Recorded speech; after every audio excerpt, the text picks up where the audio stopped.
Good evening, everyone, and welcome to the secondary English class for the Board of Open Schooling and Skill Education, Sikkim.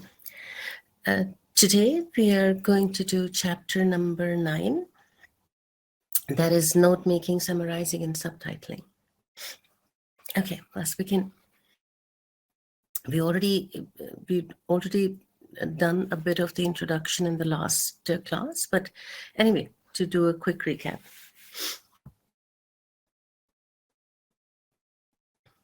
All right, so extensive reading is the buzzword in every field of study or research. While reading, we are often bombarded with information of a vast nature.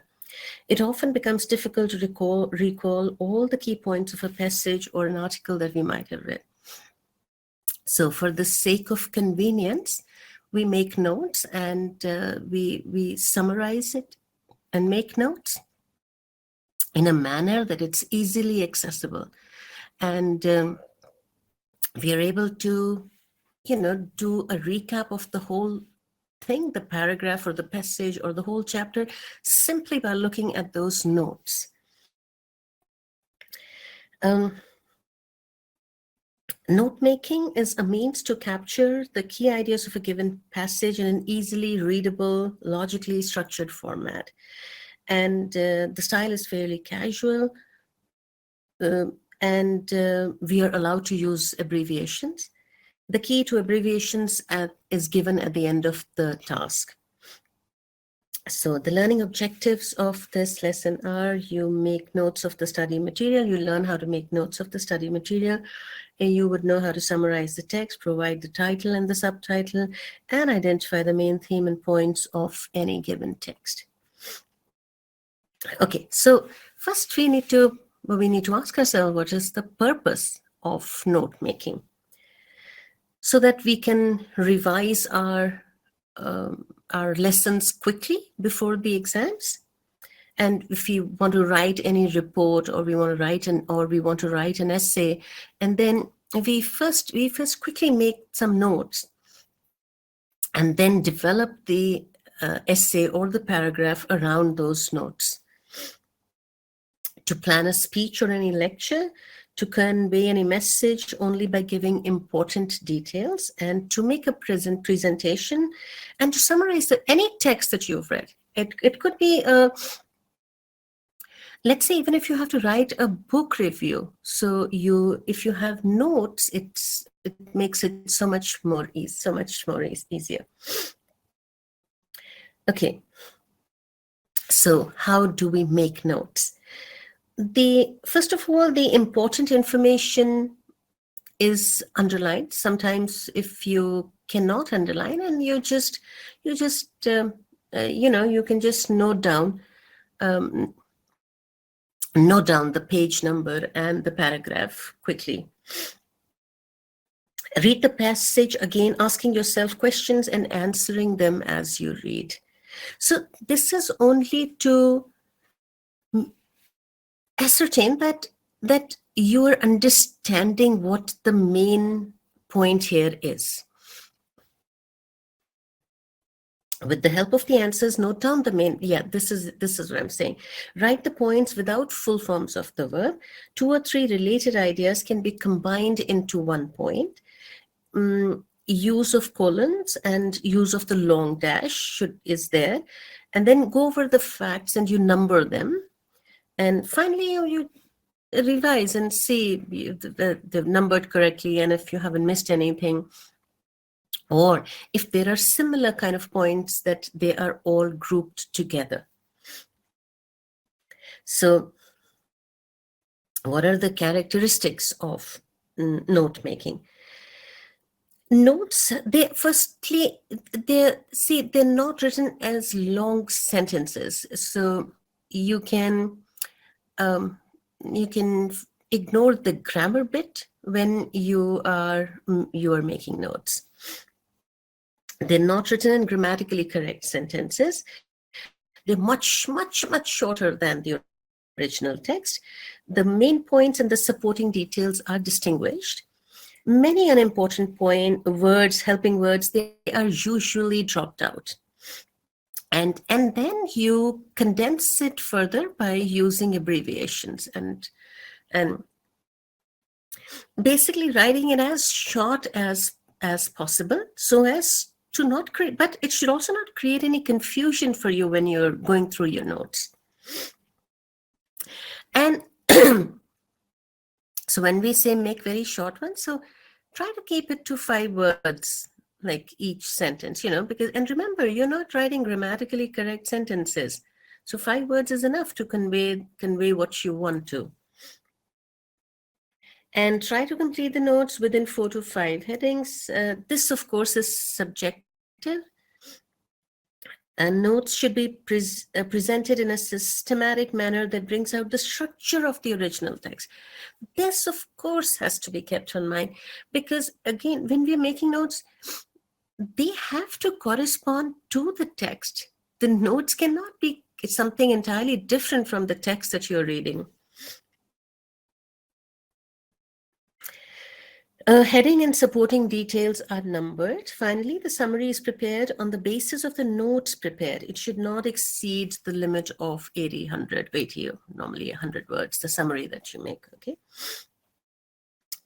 So now these are tips of making notes. Never use complete sentences. This we've already discussed in the characteristics. The topic sentence of each paragraph is the main point, and ideas affiliated to it are subpoints or more.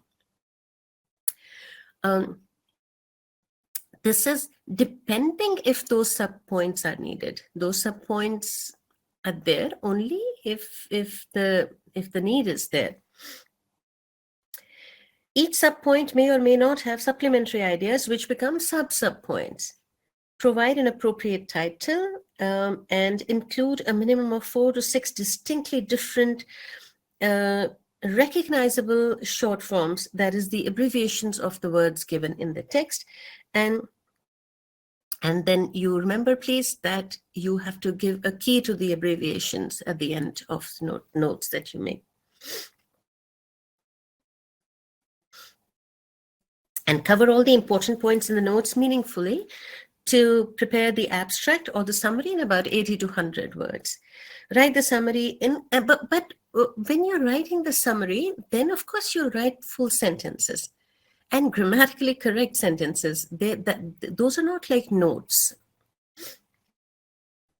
Okay. So there's this very simple exercise that they have given here. This is a very, very short passage about artificial intelligence.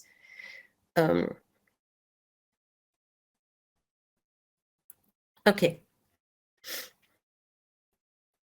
So this let me just read the exercise to you for you here.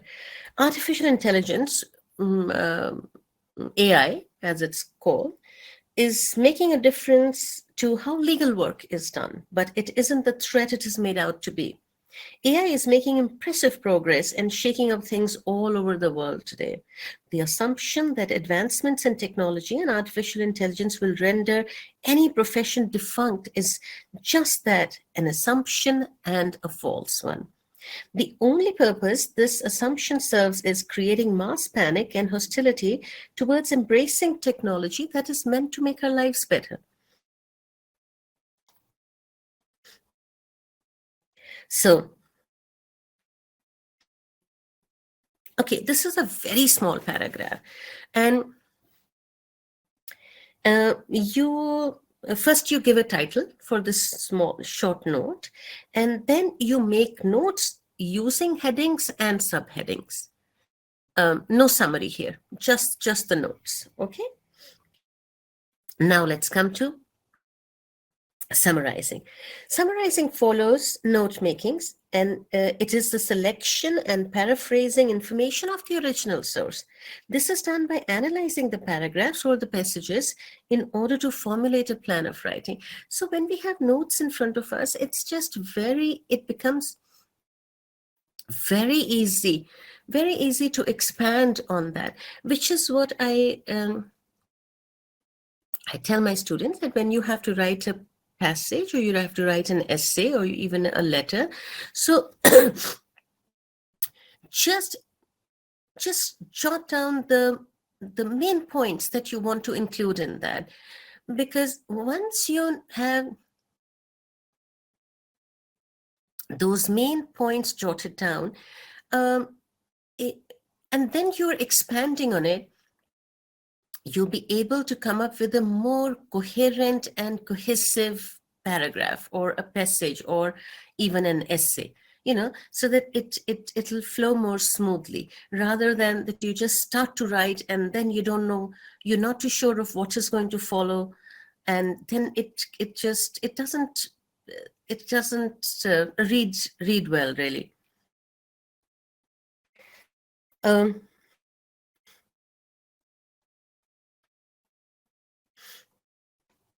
so how do we make a summary? We this um, Basically the same steps involved in note making. You underline the important ideas, you write them down, you abridge the words, use abbreviations, and and okay, another thing that you must keep in mind is that you must avoid repetition. There is no need for that. It's not about how many points you can write, it's about writing relevant points.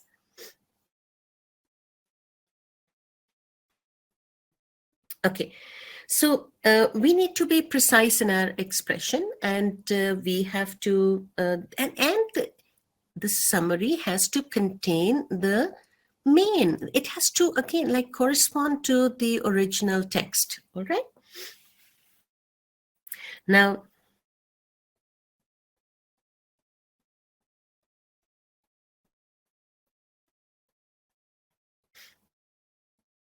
just one moment, please.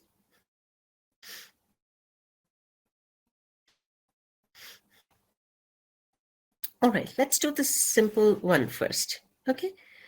Um, So, read the passage given below and answer the questions that follow. Let us understand what this means explicitly for the legal world. The ambit of AI includes recognizing human speech and objects, making decisions based on data, and translating languages. Tasks that can be defined as search and find type can be performed by AI.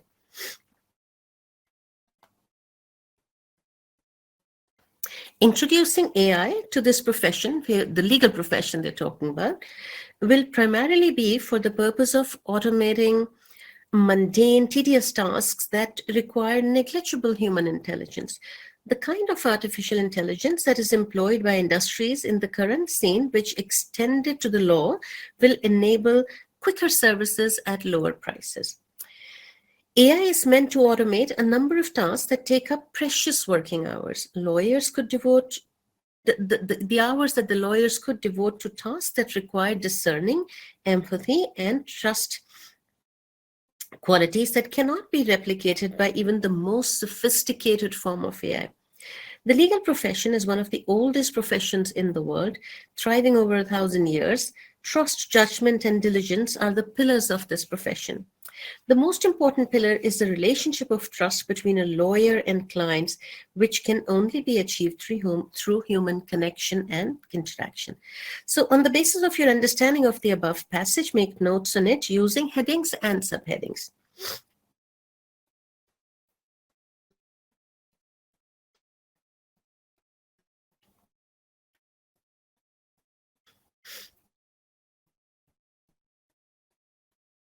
Okay.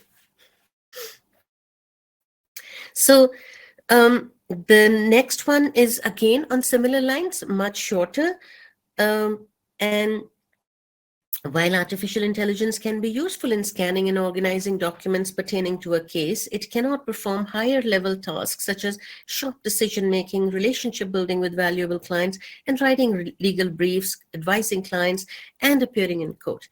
These are over and above the realm of computerization. Okay. Now, what is subtitling?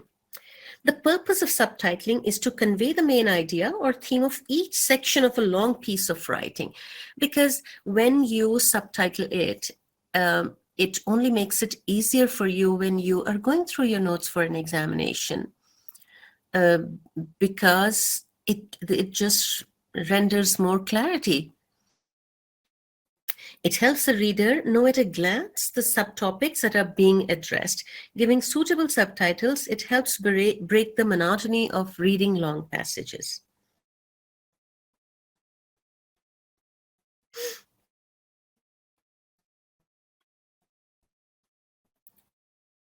Okay, and remember, whenever you're writing a summary, you must always ask yourself, ki, what is the main idea of the original text?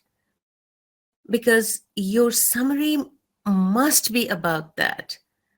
And the title that you give, that has to correspond to that, the main idea. And so will your the subtitles, and when you're making those notes. Now let's look at one solved example. Read the passage given below and answer the questions that follow. Effective speaking depends on effective listening. It takes energy to concentrate on hearing and to concentrate on understanding what has been heard. Incompetent listeners fail in a number of ways. First, they may drift. Their attention drifts from what the speaker is saying. Second, they may counter. They find counter arguments to whatever a speaker may be saying. Third, they compete. Then they filter. They exclude from their understanding those parts of the message which do not readily fit with their own frame of reference. Finally, they react. They let personal feelings about a speaker or subject override the significance of the message which is being sent. What can a listener do to be more effective? The first key to effective listening is the art of concentration. If a listener positively wishes to concentrate on receiving a message, his chances of success are high. It may need determination, and some speakers are difficult to follow, either because of voice problems or because of the form in which they send a message. There is then a particular need for the determination of a listener to concentrate on what is being said.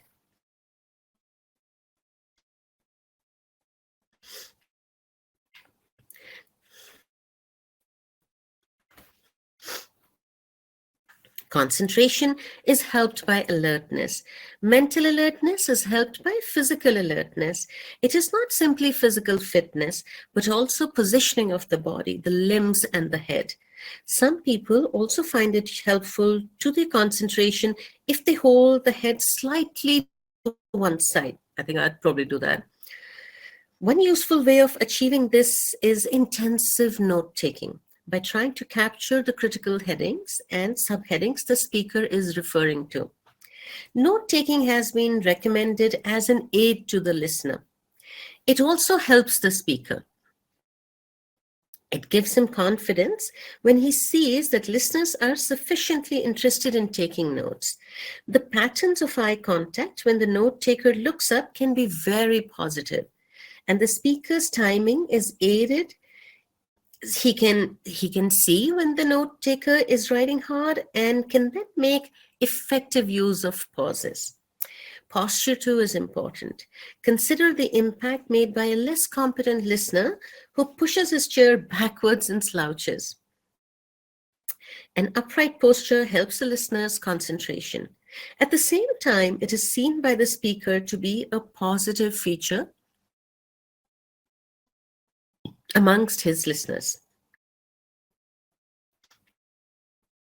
Effective listening skills have an impact on both the listener and the speaker. Now, on the basis of your reading of the above passage, make notes on it using headings and subheadings. Use recognizable abbreviations wherever necessary. Now, The obvious title is The Art of Effective Listening. How do you become a better listener? What is effective listening? So now, see, the first point is this is about making notes here, all right? Uh, Effective speaking depends on. Now, this is point one, and effective, you can abbreviate it, you can write EFF dot. First, effective listening, and then our concentration on listening. Concentration on understanding what you hear. Second, reasons why incompetent listeners fail. Their attention drifts, they find counter arguments, they compete, filter, react. The third, ways for a listener to be more effective. Concentrate on the message that is received, mental alertness, physical alertness, your posture, and note-taking aid to listener helps speaker. It gives him confidence and encouragement through eye contact.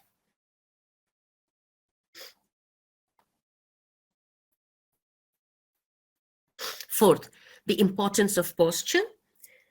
4.1, it helps listeners in concentrating better. Seen by the speaker as a positive feature among his listeners. Now we give the list of abbreviations. Effective, EFF, concentrating, CONCEN, MSG, we normally use that for message, RECD is for received, and so on and so forth. So now write a summary of the passage in not more than 80 words using the notes made, and also suggest a suitable title. The title we've already suggested, The Art of Effective Listening. Summary. Effective listening and speaking are two sides of the same coin, both equally important. An incompetent listener will always fail as he drifts away and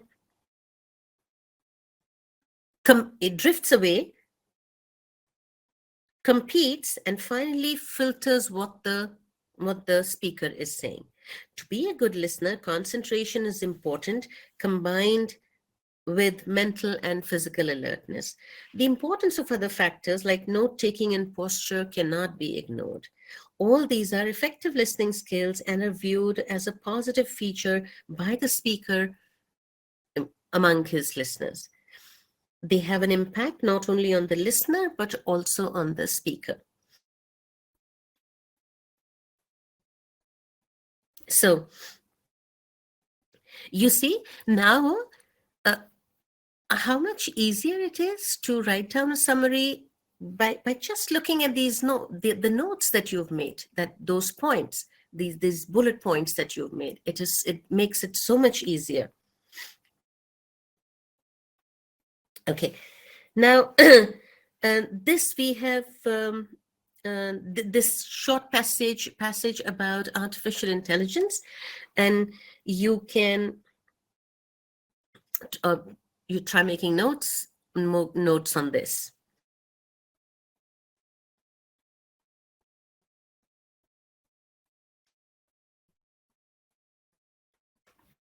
Okay, now there is this in which they say the title, write a summary of the passage in about 80 words, embracing sustainable development for a brighter future. Now, this is about sustainable development for a brighter future. Okay, the title is already given. All you have to do is you make notes.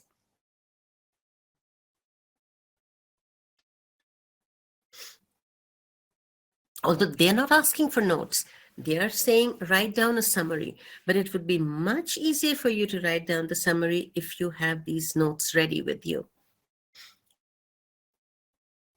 All right. So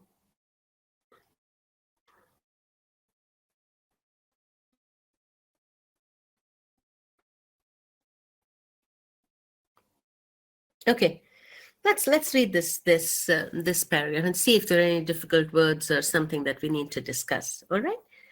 In an era where the global community faces pressing challenges such as climate change, resource depletion, and social inequality, the concept of sustainable development has emerged as a beacon of hope.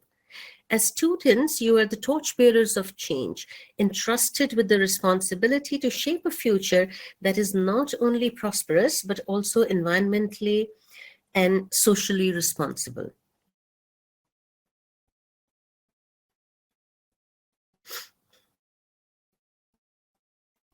Sustainable development is a holistic approach that seeks to meet the needs of the present without compromising the ability of future generations to meet their own needs.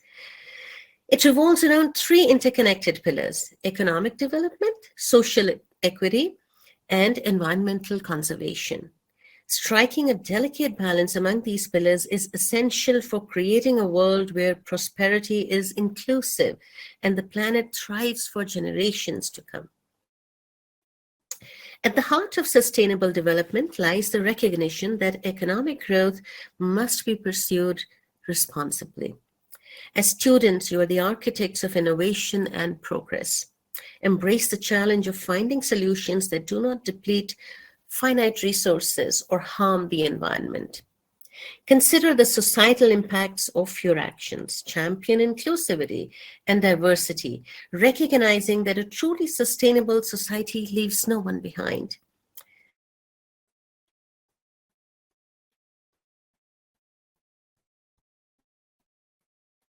Where was I reading it from? Be advocates for fair labor practices, gender equality, and access to education and healthcare for all. Sustainable development is not just about protecting the environment, it's about creating a world where everyone has the opportunity to thrive and reach their full potential. Environmental conservation is perhaps the most visible aspect of sustainable development. The health of our planet is intricately linked to our own well-being. As students, embrace a conservation mindset in your daily lives. Reduce your carbon footprint by choosing sustainable transportation options, minimizing energy consumption, and supporting eco-friendly initiatives. Take an active interest in conservation efforts, whether it's planting trees, participating in beach cleanups, or advocating for policies that protect our natural habitats. Remember, the small actions you take today can have a profound impact on the health of our planet tomorrow. Education plays a pivotal role in advancing sustainable development. Arm yourself with knowledge about the interconnected challenges facing our world and the potential solutions that exist. Seek interdisciplinary perspectives that span science, technology, humanities, and social sciences. Engage in conversations with peers, educators, and experts to broaden your understanding and refine your ideas. By being well informed, you empower yourselves to be catalysts for change. In conclusion, the journey towards sustainable development is a collective endeavor. And as students, you play a crucial role in shaping the future. Embrace the principles of economic responsibility, social equity, and environmental conservation in your academic pursuits and daily lives. The choices you make today will ripple through time, influencing the world you inherit and the legacy you leave for generations to come. Together, let us embark on a path of sustainable development, weaving a tapestry of progress, equity, and environmental stewardship for a brighter and more sustainable future. So, this the best way for you to write the summary for this is to quickly make notes and then write the summary, which will read something like this. Sustainable development, a vital concept for students, emphasizes the harmonious integration of economic prosperity, social equity, and environmental conservation. As future leaders, students are urged to foster responsible economic growth, champion social inclusivity, and actively engage in environmental conservation. By embracing a conservation mindset, advocating for equitable practices, and pursuing interdisciplinary knowledge, students contribute to a brighter and more sustainable future. Their choices today shape a legacy of progress, equity, and environmental stewardship for generations to come. This is about 80 words, and this brings us to an end to this chapter. Okay, so so shall we quickly look at the key points about the tips how to prepare notes, because that's the most important thing, even when you have to write a summary. All right. You are not to use complete sentences when you're making notes. The main point and the subpoints of that. The topic sentence of each paragraph is the main point, and ideas affiliated to it are the subpoints. Subpoint one, like when you write point one and then you're writing the subpoints, you will write 1.1, 1.2, 1.3, like that. Each subpoint may or may not have supplementary ideas, which then become sub-subpoints. Like if you're writing point one, and then the subpoints are 1.1, 1.2, 1.3, and let us say 3 has some more sub-points to it. So you can write 1.3.1, 1.3.2, 1.3.3, or 1.3a, 1.3b, however it suits you.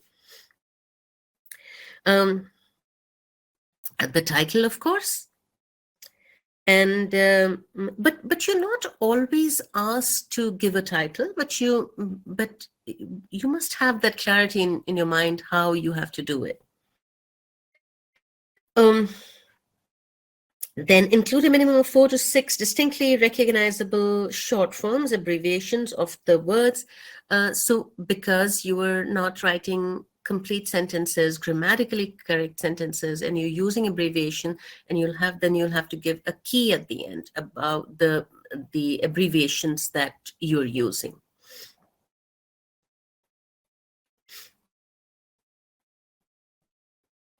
And then the very important thing is it must correspond to the central idea conveyed in the passage or whatever text that you are reading. All right, your notes have to correspond to that, and you make sure that you're covering all the points and you're not missing out on anything. And then you write a summary. When you're writing a summary, please pay attention to the word limit. Do not write more than the word limit, because then your marks are deducted for that. So please keep all this in mind, and don't forget to give the key to the abbreviations. If you are making notes, if you are asked directly to write a summary, then you don't need to give that. So this brings an end to chapter number 9, and I hope you all have a good evening, and I will see you tomorrow for the next class. Thank you so much. I had a good